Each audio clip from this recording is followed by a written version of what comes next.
Asia আন্তর্জাতিক বাণিজ্য মেলা আসলে কি আন্তর্জাতিক মানের ছিল এবং কতটুকু সন্তোষজনক ছিল তা সম্পর্কে একটি ধারণা নিয়ে আপনাদের সামনে হাজির হয়ে গেলাম। তো দেখতে থাকুন আজকের ভিডিওটি। আসসালামু আলাইকুম my lovely people, hope so you all are good. ভর দুপুরে বেরিয়ে পড়লাম মেট্রোতে যাব, কারণ মেট্রোর যে নিরাপদ যানবাহন আর কিছুই হতে পারে না, খুব দ্রুত পৌঁছে যাওয়া যায় যেখানেই যাই না কেন।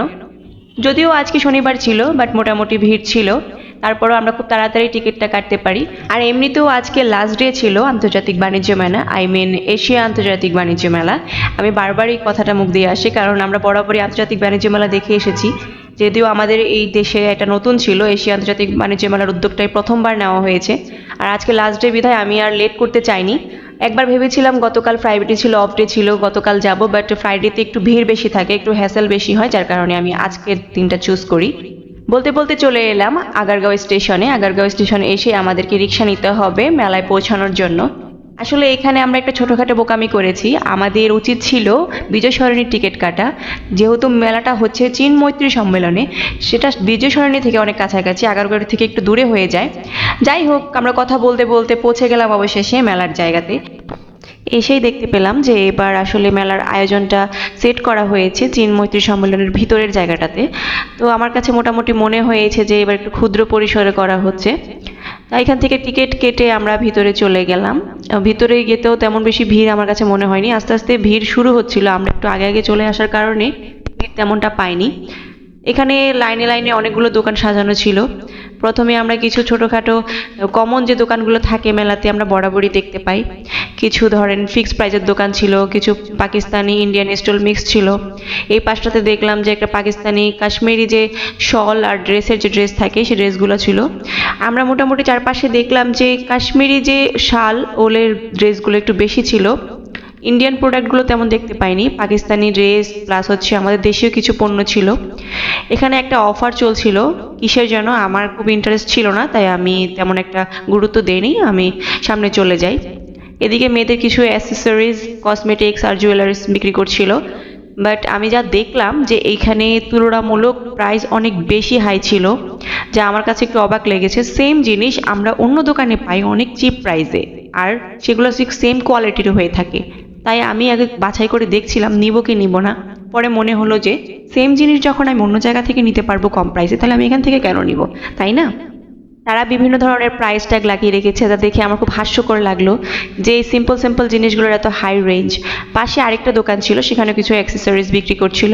আমার সেই অ্যাক্সেসরিজগুলো বেশি ভালো লেগেছে, সেম কোয়ালিটির ছিল। সেখান থেকে আমি কিছু অ্যাক্সেসরিজ চুজ করি এবং সেগুলো নিই। মেলায় যেহেতু এসেছি কিছু তো কিনতেই হবে, তাই না? আর বরাবরই আমি যেহেতু মেলায় যাই তখন আমার কিছু না কিছু টুকটাক কিনতে হয়, যদিও মেলা থেকে কেনাটা আমি মনে করি আসলে টাইমও ওয়েস্ট আর একটা বোকামি। এনিওয়ে, এইখানে দেখলাম কিছু ড্রেস কুর্তি ছিল। এটা বাংলাদেশে একটা স্টল ছিল, আমাদের বাংলাদেশের আপুদের বিভিন্ন উদ্যোক্তাদের একটা স্টল। এখান থেকে আমি কিছু কসমেটিক্স নিই, আমি ভাগে ভাগে কয়েকটা দোকান থেকে কসমেটিক্স আর অ্যাক্সেসরিজ কিনেছিলাম, আর ওই জিনিসগুলো খুব ইউনিক লেগেছে তাই আমি নিয়েছি। আসলে মেলা বলতে কিছু প্রচলিত কমন স্টল থাকেই, যেমন প্রতি বছর আমরা আন্তর্জাতিক বাণিজ্য মেলায় কিছু কমন স্টল দেখি, যেমন বিভিন্ন কাটিং মেশিনের দোকান থাকে, বিভিন্ন ফল মূল কাটা সবজি কাটার জন্য যে মেশিনগুলো বিক্রি করা হয়। দেন হচ্ছে আমাদের রুটি মেকারগুলো থাকে, লুবাবার রুটি মেকার যেটা, সেটাও দেখলাম যে কমন ছিল।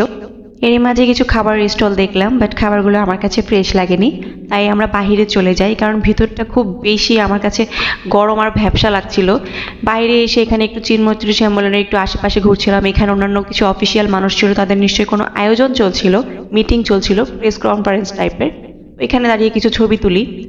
দেন আমরা আরেকটা সেকশনে ঢুকি। এখানে আলাদা আলাদা করে 3টা সেকশন করা হয়েছে, 3টা সেকশনে ভাগে ভাগে অনেকগুলো স্টল রয়েছে। মোটামুটি একই ধরনের স্টলগুলো বারবারই দেখছিলাম, একই ধরনের আইটেমসগুলো বারবার চোখে পড়ছিল। এখানে কিছু স্টাইলিশ ক্রোকারিজ দেখছিলাম ফাইবারের। এই যে বলেছিলাম না, কিছু সালাদ কাটার বা আমাদের জীবনে সবজি কাটার, আমরা সবজি কাটি, সেই সবজি কাটারগুলো বরাবরই আমরা মেলাতে দেখি। এখানে দেখুন বাচ্চাদের খেলনা, যেগুলো আমাদের গ্রামীণ মেলাতেও আমরা দেখতে পাই। এখানে ঘরোয়া কিছু জিনিস ছিল, বিভিন্ন রকমের সিরামিকের জিনিস, কাচের জিনিসপত্র ছিল। এখান থেকে আমি কিছু ঘরোয়া জিনিসপত্র কিনি, আমার সাংসারিক জিনিসপত্র। মেলায় এসেছি, কিছু খাওয়া দাওয়া করবো না তা কি হয়, তাই খুঁজতে থাকলাম কি খাওয়া যায়। শীত যেহেতু চলে এসেছে তাই এখানেও কিছু পিঠার স্টল দেওয়া হয়েছিল।